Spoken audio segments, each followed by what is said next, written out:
foremost Yoruba traditional ruler, the Alaafin of Oyo, Obalamidi Adeyemi, has passed away. He joined his ancestors at the age of 83 after almost 52 years on the throne, and he is seen as the longest reigning Alaafin of all time.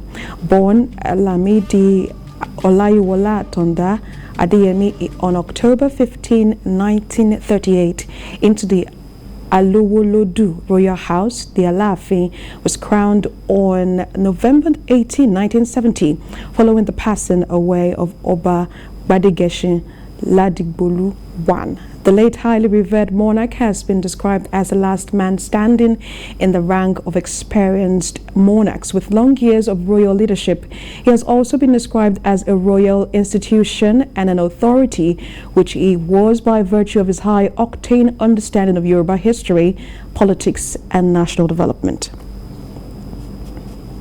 Joining me to discuss the death of Oba Lamidi Adeyemi is TVC News correspondent Ademola Lawrence. He joins us live from the palace. Of course, Ademola, for most people, the news of the passing of one of the oldest custodian of Yoruba culture came as a shock. What's happening now?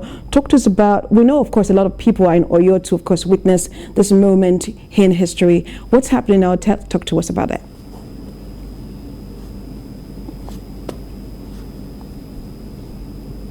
Of course, the palace is receiving family and friends, and of course, political associates who are coming from every part of Southwest.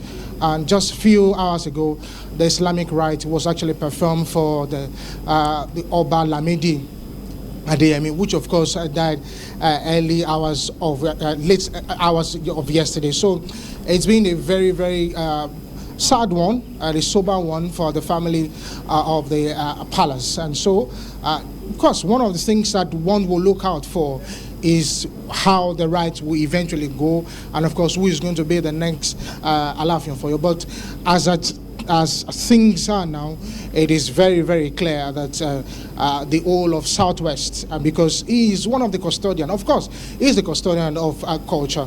So it's in a mourning mood for the Obas around Southwest and, of course, Nigeria as well. Ademola, I remember that you were with him. You had an exclusive interview with him back in 2020. Talk to us about the experience you had with this person that has very rich history and the custodian, of course, of Yoruba culture.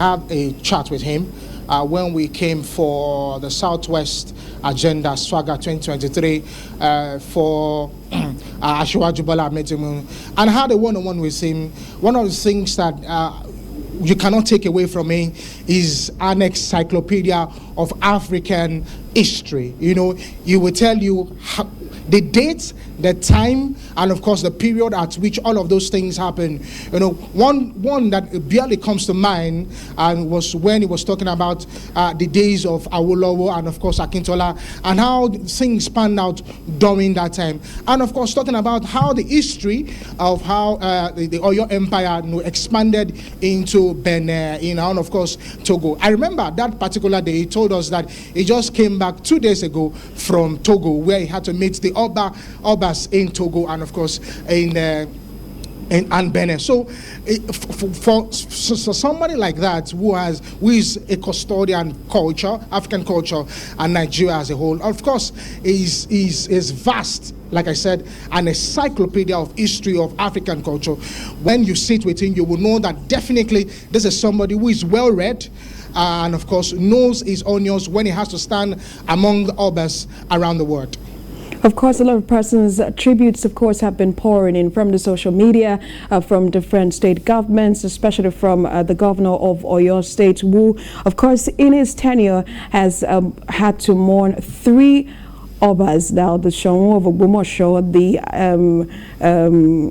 memory fails me now, the what's his name?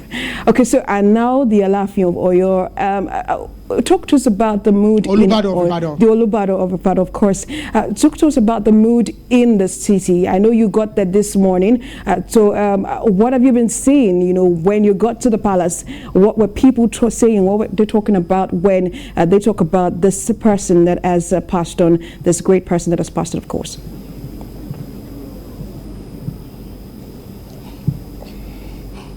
Okay, if my cameraman can just span, you will see that, you know, a lot of people are just standing.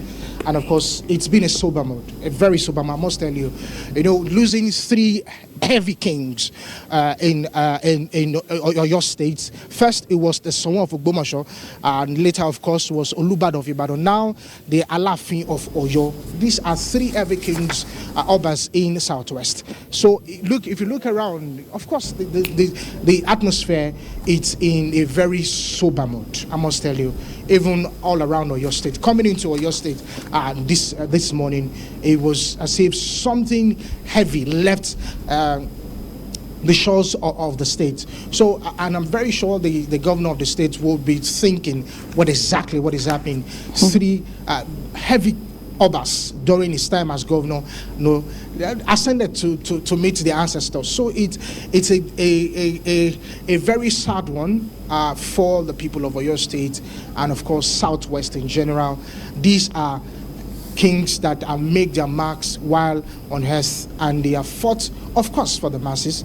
They have fought, of course, for the emancipation of their people in their own rights, you know, talking about how people should live, and of course, talking about how the African culture should be preserved, most especially when you have to talk about the Alaafin of Oyo, which, of course, they call the Kubaba Yeye himself.